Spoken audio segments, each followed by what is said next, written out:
మారు పేరున్న ఆఫీసరు ఏంటయ్యా ఇది? మనం ఏ విషయాన్నైనా ఎంత గోప్యంగా ఉంచినా ఈ ప్రెస్ వాళ్ళకన్నా తెలిసిపోతున్నాయ్యా. వజ్రాలు పోతే పోయినాయి, ఇంకా 3 ఏళ్ళ పదవి కాలం ఉంది కదా, ఇంతకు 10 రెట్లు సంపాదించుకోవచ్చు. కానీ నా పిఎం పోస్ట్ పోయిందంటే అవ్వా అవ్వా, నా పొలిటికల్ కెరీరే భూస్థాపితం అయిపోతుందయ్యా. నాకు ఆత్మహత్య శరణ్యం. అవునండి. 7 కొండలవాడా, నన్ను కాపాడు తండ్రి. ఈ గండ నుంచి గట్టెక్కించు తండ్రి. నీకు 2 వజ్రాలు కాదు, 200 కోట్ల రూపాయలు నీ హుండీలో వేయిస్తా. ఇదిగో షిరిడి సాయిబాబా, ఈ దయానంద్ పేరు బయటికి రాకుండా కాపాడు తండ్రి. నీకెంతో మంది భక్తులు ఉండొచ్చు, కానీ వాళ్ళెవ్వరూ ఇప్పించలేని భారతరత్న బిరుదు నేను నీకు ఇప్పిస్తా. ప్రామిస్. భారతరత్న షిరిడి సాయినాథ్. పదవిలో ఉంటేనే సిటీలోని రౌడీ షీటర్లకి, గూండాలకి, పాకెట్ పుల్లర్స్కి స్వాగతం, సుస్వాగతం. సోదరులారా, మిమ్మల్ని అందరినీ ఇక్కడ ఈ విధంగా కలుసుకోవడం నాకు చాలా ఆనందంగా ఉంది. విద్యుక్త ధర్మంలో భాగంగా నేను గతంలో మిమ్మల్ని చితకబాది ఉండొచ్చు, మీరు నన్ను అమ్మనాబూతులు తిట్టుకునుండొచ్చు. దొంగ పోలీసు సంబంధం భార్యాభర్తల అనుబంధం లాంటిదని నేను మీకు సగర్వంగా మనవి చేస్తున్నాను. అయితే ఈరోజు ఈ సమావేశం చాలా ముఖ్యమైంది.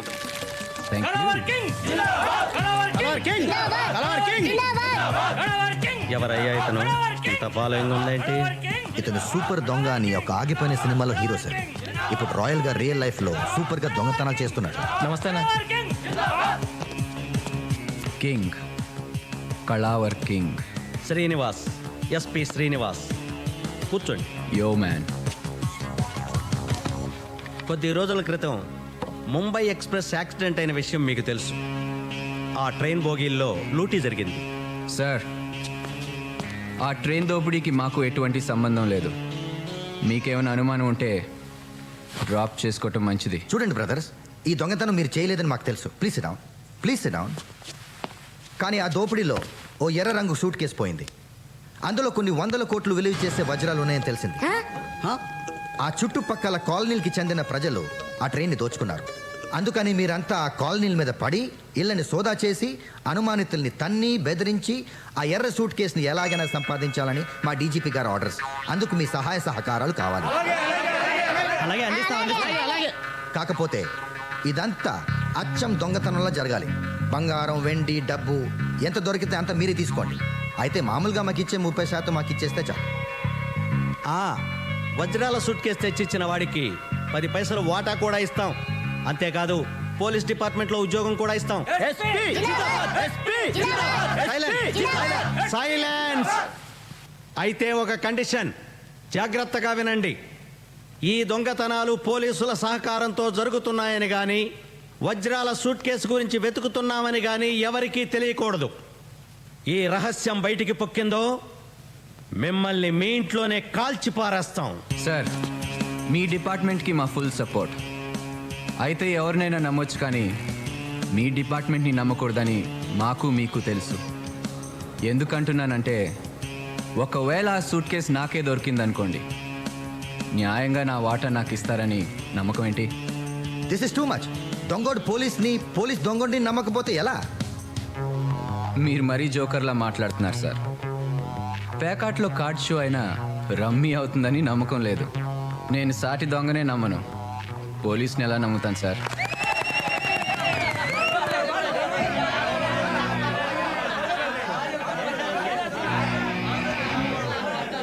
సరే, అయితే ఒక మాజీ న్యాయమూర్తితో మధ్యవర్తిత్వం జరిపిస్తాం. ఓకేనా?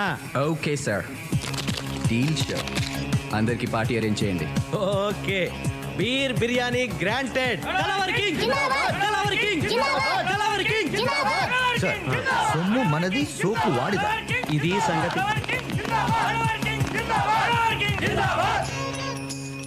సార్, ఈ భూమి మీద పులులు, ఏనుగులు, గుర్రాలు, నెమళ్ళు లాంటి జీవరాశుల సంఖ్య తగ్గిపోతున్నట్టే మంచోడు కూడా క్రమంగా అంతరించిపోతున్నారు.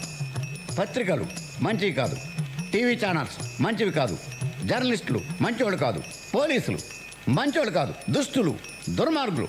ఇలాంటి దుర్మార్గుల మధ్యలో మీలాంటి మంచివాళ్ళు ఎలా బ్రతుకుతున్నారు సార్? ముందా సొల్లాపి ఆ ఏషియన్ టైమ్స్ రిపోర్టర్ సంగతి ఏమైందో చెప్పు. ముందు మీరు ఆ గుర్రాన్ని దిగితే చెప్తాను సార్. ఈ రాత్రికి ఆ ఏషియన్ టైమ్స్ వాడి టైం అయిపోయినట్టే. ఎక్స్క్యూజ్ మీ, ఆడు ఇంకా చావలేదా? లేదు. మళ్ళీ ఆ సూట్ కేసు న్యూస్ పత్రికల్లో వచ్చిందా? నువ్వు చచ్చినట్టు న్యూస్ అన్ని పత్రికల్లోనూ అచ్చు తప్పు లేకుండా వస్తుంది. దయచేసి కూర్చోండి. Okay. For your kind information, ఆ సూట్ కేసు గురించి home minister regular DGP railway డీజీపీకి ఫోన్ చేసినట్టు తెలిసింది. మాట్లాడొచ్చు. ఆ విషయం వాడికి ఎలా తెలిసింది? రైల్వే మంత్రి ద్వారా ఆయనకు వీరులా స్వయంగా చెప్పారట. ఒకటి ముట్ట చెప్పినట్టు కూడా తెలిసింది. చిచి, రాజకీయాల్లో రహస్యాన్ని రచ్చ చేస్తారంటయ్యా. అసలు వీళ్ళేం మంత్రులయ్యా? కాదులే, అసలు ఆ వీరులాలు కానీ నేనే రైల్వే మంత్రి దగ్గర పంపించాను చూడు, అది నేను చేసిన పెద్ద తప్పు. ఎస్. అయింది అయిపోయింది కానీ ఆ హోమ్ని కొంచెం కనిపెట్టి ఉండు. Okay sir. ఎవరు వింటున్నట్టున్నారయ్యా? బొమ్మలండి, ముచ్చటపడి మీరు పెట్టించుకున్నవే. టెన్షన్ కదా, అలాగే ఉంటాయి. టెన్షన్ తట్టుకోలేకపోతున్నారు ఆయన. మధ్యవర్తిగా ఉండడానికి నాకేం అభ్యంతరం లేదు. అయితే నా సంగతి తెలుసు కదా, సర్వీస్లో పెద్దగా సంపాదించుకోలేదు. సో క్లియర్లీ చెప్పండి, ఎంత ఇస్తారు? మీరు చెప్పండి. కాదు, మీరే చెప్పాలి. న్యాయంగా ఎవరికెంత వాటా రావాలో తేల్చి ఎవరి వాటా వాళ్ళకి ఇవ్వడానికి ఎంత ఇస్తారు? ధర్మాన్ని కొంచెం మీకు అనుకూలంగా జరిపి మీకు ఎక్కువ, దొంగలకి తక్కువ పంచడానికి ఎంత ఇస్తారు? పెద్ద మనిషిగా ఉంటూనే ఆ మొత్తం ప్రాపర్టీ మీకే వచ్చేటట్టు చేసి న్యాయ ప్రకారం ఆ దొంగలకి ఏమివ్వక్కర్లేదని రోజు కూలీ ఇస్తే సరిపోతుందని తేల్చడానికి ఎంత ఇస్తారు? Package deal. చెప్పండి, ఎంత ఇస్తారు? మీకు 5 లక్షలు ఇస్తాం. కుదరదు, మరో 5 లక్షలు ఇవ్వండి. Okay, done. అయితే ఆ దొంగల్ని మేము ప్రతిరోజు మా వ్యాన్లో తీసుకెళ్ళి కాలనీల్లో వదులుతాం. దొంగతనం అయిపోయాక తిరిగి తీసుకొచ్చి పోలీస్ స్టేషన్ దగ్గర వదిలేస్తాం. లేకపోతే వాళ్ళు దోచిందంతా దొబ్బుకుపోయే ప్రమాదం ఉంది నిర్మల్ కుమార్ గారు. అంతే అంతే. అయితే మా కండిషన్ ఏంటంటే మీరు ప్రతిరోజు వాళ్ళతో పాటు వ్యాన్లో వెళ్ళి వాళ్ళతోనే తిరిగి రావాలి. తెల్లారేసరికి మళ్ళీ మిమ్మల్ని మీ ఇంటి దగ్గర వదిలేస్తాం. ఓ పెద్ద మనిషిగా దొంగలతో పాటు తిరగాలంటారు, అంతే కదా? అంతే అంతే. వస్తాను.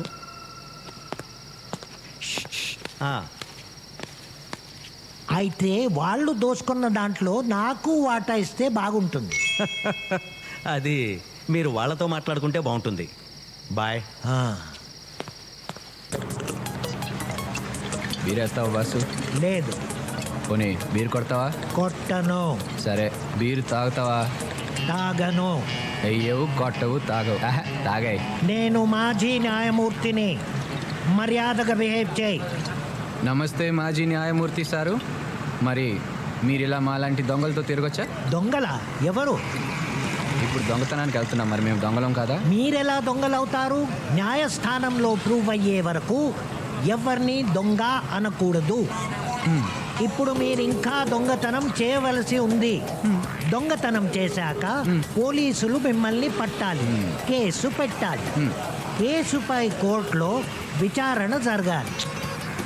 నేరం ప్రూవ్ అయిన తర్వాత కోర్టు దోషులని తేల్చాలి. అప్పుడు కానీ మిమ్మల్ని దొంగలు అని అనడానికి వీల్లేదు. సూపర్ సార్, ఎంత పెద్ద దొంగ అనుకోలేదండి మిమ్మల్ని. అంతకన్నా పెద్ద దొంగలు మీరు పోలీసులు. అసలు వీళ్ళని పడతారా? పట్టరు. కేసు పెడతారా? పెట్టరు. అదంతా ఎందుకు? సిగ్గు విడిచి అడుగుతున్నాను. అడుగుతున్నందుకైనా ఎంతో కొంత పర్సంటేజ్ నాకు ఇవ్వండి. సారీ బాస్, నువ్వు మాతో పాటు వేటకు వస్తేనే వాటా. వేట పాపం, నేను రాను. వేట మాంసం తినొచ్చా? అది పాపం కాదు. Sorry boss, no work no pay. చెయ్యి దొంగ వెధవ. ఓ, పైన దేవుడున్నాడు, న్యాయం ఆయనే చూసుకుంటాడు. Correct correct. దేవుడు ఉన్నాడు. దిగండి దిగండి. All the best.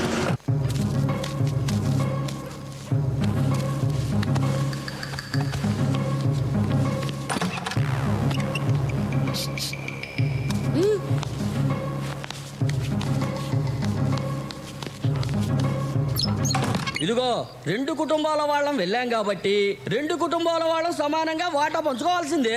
సమానంగా ఎలా పంచుకుంటావయ్యా? మా ఇంట్లోంచి వచ్చింది 3, మీ ఇంట్లోంచి వచ్చింది 2, కాబట్టి మొత్తం 5 వాటాలు వేయాలి. మాకు 3, మీకు 2. మనిషికో వాటా రావటం కరెక్ట్ అయ్యా. అది అదిగో ఎవరో పెద్ద మనిషి చెప్తున్నాడు, అదే కరెక్ట్. ఇప్పుడు 2 కుటుంబాల వాళ్ళు వెళ్ళారు కదా దొంగతనానికి. అవునండి, మా ఇంట్లో నుంచి 3, వాళ్ళ ఇంట్లో నుంచి 2. అసలు ముంబై ఎక్స్ప్రెస్ పడిపోయిందని ఎవరు చెప్పారండి? నేను చెప్పానండి. ఫస్ట్ దొంగతనం గురించి చెప్పింది నేను కాబట్టి నాకు వాటా ఎక్కువ ఇవ్వాల్సిందే. కరెక్ట్. ట్రైన్ పడిపోయిందని ముందు వీడు చెప్పాడు కాబట్టి వీడికి ఇదిగో ఎక్స్ట్రా వాటా. అసలు నువ్వెవరవయ్యా మా వాటాల మధ్యలో కలగ చేసుకోవడానికి? జార్జ్ బుష్నయ్యా. ఎవడైతే నీకేంటి, న్యాయం చెప్పడానికి ఎవడైతే ఏంటి, బిన్ లాడన్ కూడా చెప్పొచ్చు. బాబు ఇది నీ వాటా, అయ్యా ఇది నీ వాటా, ఇది నీ వాటా. అదేంటండి అంతా ఒకే చోట పెడుతున్నారు? ఏ ఇది ధర్మంగా లేదా? అయితే పెద్ద మనుషుల్ని పిలుద్దాం. ఇంకా పెద్ద మనుషులు ఎవరయ్యా? ఒరేయ్ వీళ్ళు నిజమైన దొంగలాగా ఉన్నారా? న్యాయంగా అంట పంచంట్రా. మనం కష్టపడ్డ సొమ్ముతో ఏరా ఈ టైంలో దొంగలు కాకపోతే దొరలతారా మీ ఇంటికి? అన్నట్టు ఇల్లు ఎవడదురా? నాదేనండి. వాస్తు చండాలంగా ఉంది. నైరుతి వైపు ఎంట్రన్స్ ఉండకూడదు, ఒంటి ఇలాగే తగలాడుతుంది. ముందు ఆ ద్వారం మార్చు. సరే రాజ్యం, రాజ్యం, మొన్న ట్రైన్ యాక్సిడెంట్లో వజ్రాలు పోయాయని చెప్పే కదా, ఆ వజ్రాలు వెళ్ళి ఎంత అనుకున్నావు? 500 crores ఓన్లీ. 500 కోట్లు. 500 కోట్ల? 500 కోట్లే? పిచ్చిగాని పట్టిందా?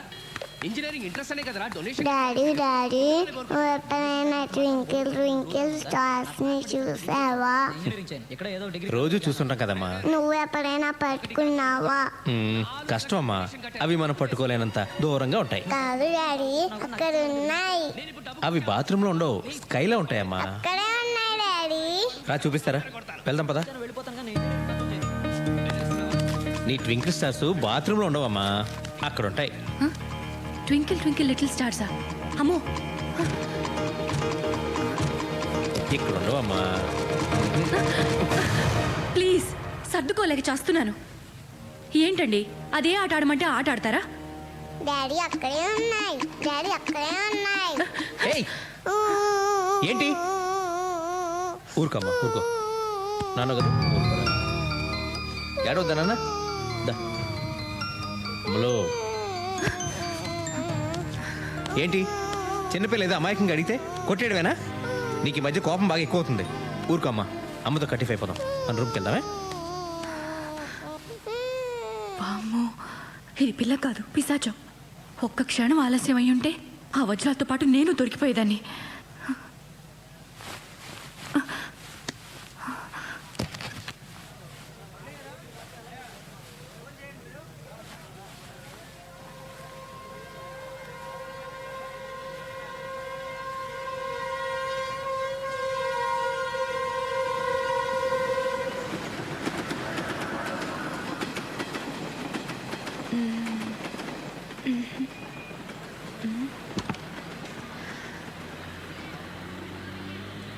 ఎస్,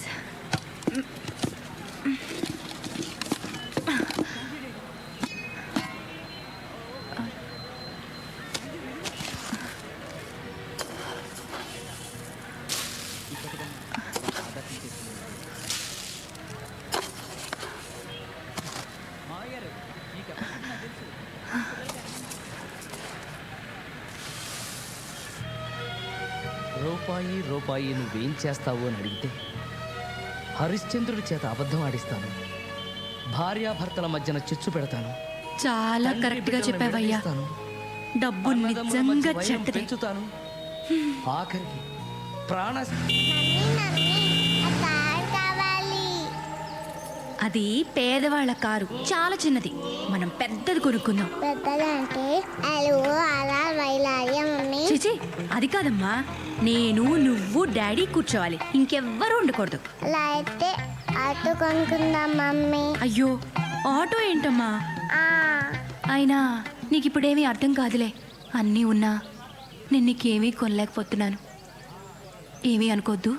పర్వాలేదమ్మా, నువ్వు డాడీ చచ్చిపోయిన తర్వాత అన్ని నావే కదా.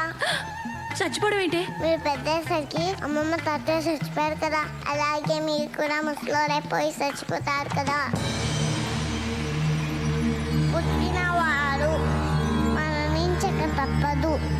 మరణించిన వారు ఆస్తిపాస్తులు వారి పిల్లలకు వదిలేసి పోక తప్పదు. సిరి సంపదలు శాశ్వతంగానే, మనుషులు కాదు. అట్టి మనుషుల కొరకు ధీరులు దుఃఖించరు. నీకప్పుడే ఎన్ని తెలివితేటలు పుట్టుకొచ్చేసాయి నా బంగారం. బంగారం కాదు, వజ్రం. అంటే మేము ఆటో కొనుక్కుంటున్నాం. ఆటో ఏం కర్మమ్మా, మీ డాడీని అడిగితే ఏకంగా కారే కొనిస్తారు. నీకు ఈ విషయం తెలీదా? ఏంటి? వీళ్ళ డాడీ మొన్నే కారు కొన్నాడు. అవునా? ఎక్కడుంది? ఆఫీస్ కేసుకు వెళ్ళారా? అదిగో అక్కడుంది. వీళ్ళ సంపాదనతో కారు కొనాలంటే ఈ జన్మ కాదు, వచ్చే జన్మ కూడా సరిపోదు. ఏమోనే రాజ్యం, మొన్నటిదాకా నేను టీవీ సీరియల్సే చూసేదాన్ని. ఈ ట్రైన్ యాక్సిడెంట్ తర్వాత అన్ని న్యూస్ ఛానల్సే చూస్తున్నాను. ఏ ఆ వజ్రాల ఆచూకీ తెలుస్తుందనా? తెలిస్తే మాత్రం ఏం ప్రయోజనం? మనకిస్తారా ఏంటి? మరి ఎక్కడైనా ట్రైన్ యాక్సిడెంట్స్ అయ్యేమో అని చూస్తున్నాను. ట్రైన్ యాక్సిడెంట్స్ రోజు అవుతాయా ఏంటి? నీ వెర్రిగాని. నా మాట విని నువ్వు ఈ ట్రైన్ల మీద ఆధారపడడం మానేసి మీ పెదమావగారి చావు కోసం పూజలు పునస్కారాలు మొదలుపెట్టు. ఫలితం ఉంటుంది. నువ్వు చెప్పింది నిజమే రాజ్యం. మా పెద్దమావ గారు పోవటం గ్యారంటీ. అప్పుడు నీకు కూడా కోటి ఇస్తాలే. ఇప్పుడు కొంచెం పెసరపప్పు అప్పెట్టవా? కొంచెం అదే నిండుగా. చాలా మంచిది. అమ్మయ్య, ఓ పని అయిపోయింది. ఓ పోసేసుకోవడం కాదు, నిన్ను గౌరవించి నీకు పెద్దరికం ఇచ్చి భోగిలోకి పంపిస్తే ఇదా నువ్వు చేసిన పని? నేనేం చేస్తానయ్యా? ఏ సూట్ కేసులో ఏముందో నాకు ఎలా తెలుస్తుంది? ఎలా తెలుస్తుందేంటి? ఎలాగోలా తెలుసుకోవాలి. రా చెప్తాను, రా. అరే, నువ్వు తెలుసుకుంటావన్న నమ్మకంతోనే నేను నిన్ను భోగిలోకి పంపించింది. నేను వెళ్ళాక తెలుసుకుంటావన్న ఆ నమ్మకంతోనే మన మేనేజ్మెంట్ నేను క్రైమ్ రిపోర్టర్ చేసింది. దాన్ని చేయలేదే? వదిలేరా, మనకు ప్రాప్తం లేదనుకో. నోర్మయ్య, నువ్వు చేయాల్సిన పని చేసి ఇప్పుడు భగవంతుడు అదృష్టం ప్రాప్తం అని చెప్పి తప్పించుకోకు. నీ తప్పు నువ్వు ఒప్పుకుని తీరాలి. నీ తప్పు వల్ల నువ్వు నష్టపోతే నాకు ఓకే, కానీ నీ తప్పు వల్ల నాకు కోట్ల రూపాయల నష్టం వచ్చింది కదరా. నాకు నష్టం కలిగించే హక్కు నీకు ఎవరు ఇచ్చారా? I want an answer. Sorry sir. ఎన్నిసార్లు చెప్తావరా? బోర్ కొట్టడం లేదా? మీకు బోర్ కొట్టినా సరే ఆ సూట్ కేసు దొరికిన తర్వాత నా సగం నాకు ఇచ్చేయండి సార్. అయిందా? అయిపోతే పాస్ పోసుకొస్తా. ఎన్నిసార్లు పోతున్నాడేంటి?